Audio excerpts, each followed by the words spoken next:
हरे कृष्णा कृष्णा कृष्णा हरे हरे। आइए आज जानते हैं ईवीएम और वीवीपैट पर्चियों का मिलान कैसे होता है। हरे कृष्णा। आइए जानते हैं मतगणना कैसे होती है और इसकी क्या पूरी प्रक्रिया होती है। मतगणना वाले दिन होता क्या क्या है। वोटों की गिनती कौन करता है। काउंटिंग सेंटर के अंदर कौन जा सकता है। मतगणना के बाद ईवीएम का क्या होता है। आइए जानते हैं मतगणना से जुड़े ऐसे कई सवालों के जवाब। चुनाव आयोग के अनुसार वोटों की गिनती शुरू होती है। सबसे पहले पोस्टल बैलेट की गिनती होती है। उसके बाद ईवीएम के वोट गिने जाते हैं। पोस्टल बैलेट के भी दो कैटेगरी से मतगणना होती है। पहले सेना पैरा मिलिट्री फोर्स के जवान और ऑफिसर्स के वोट काउंट होंगे।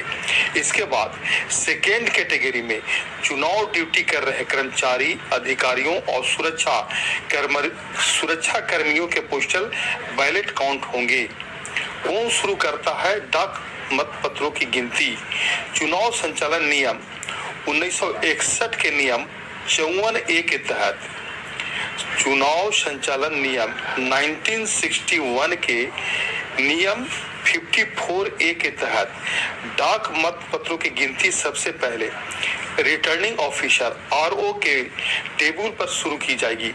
केवल ऐसे डाक मतपत्रों की गिनती की जाएगी जो मतगणना शुरू होने के लिए निर्धारित समय से पहले RO को प्राप्त हो जाएगा।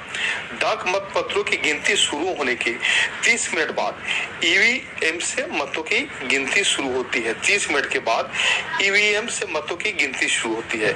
मतगणना अधिकारी के क्या होते हैं दायित्व। यदि निर्वाचन क्षेत्र में डाक मतपत्र नहीं है तो ईवीएम से मतों की गिनती निर्धारित समय पर शुरू की जा सकती है। मतों की गिनती के लिए मतदान केंद्र में इस्तेमाल की गई ईवीएम की कंट्रोल यूनिट CU के साथ फॉर्म 17C की ही जरूरत होती है। ईवीएम के CU से परिणाम जानने से पहले मतगणना अधिकारी यह सुनिश्चित करते हैं कि उन पर लगी पेपर सील बरकरार है और डाले गए कुल मत फॉर्म 17C में उल्लेखित मतों से मेल खाते हैं। कैसे होता है परिणाम घोषित।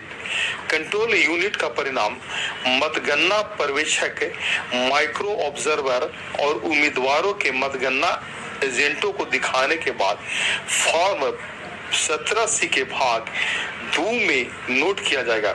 कंट्रोल यूनिट के डिस्प्ले पैनल में परिणाम प्रदर्शित नहीं होने की स्थिति में सभी CU की गणना पूरी होने के बाद संबंधित वीवीपैट पर्चियों की गणना की जाएगी। प्रत्येक CU के उम्मीदवार वार परिणाम फॉर्म 17C के भाग 2 में नोट किया जाएगा और मतगणना पर्यवेक्षक और मतगणना टेबल पर मौजूद उम्मीदवारों के मतगणना एजेंटों द्वारा हस्ताक्षरित किया जाएगा। क्या होती है वीवीपैट पर्चियों की गणना। प्रत्येक मतदान केंद्र का फॉर्म 17C फॉर्म 20 में अंतिम परिणाम पत्रक संकलित करने वाले अधिकारी को भेजा जाना चाहिए। वीवीपैट पर्चियों की गणना CU से मतों की गणना पूरी होने के बाद ही शुरू होगी।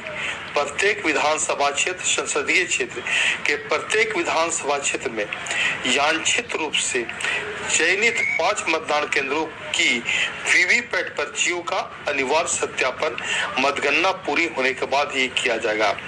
जब जीत का अंतर अस्वीकृत डाक मतपत्रों की संख्या से कम हो तो परिणाम घोषित करने से पहले ऐसे सभी अस्वीकृत डाक मतपत्रों का अनिवार्य रूप से पुनः सत्यापन किया जाएगा।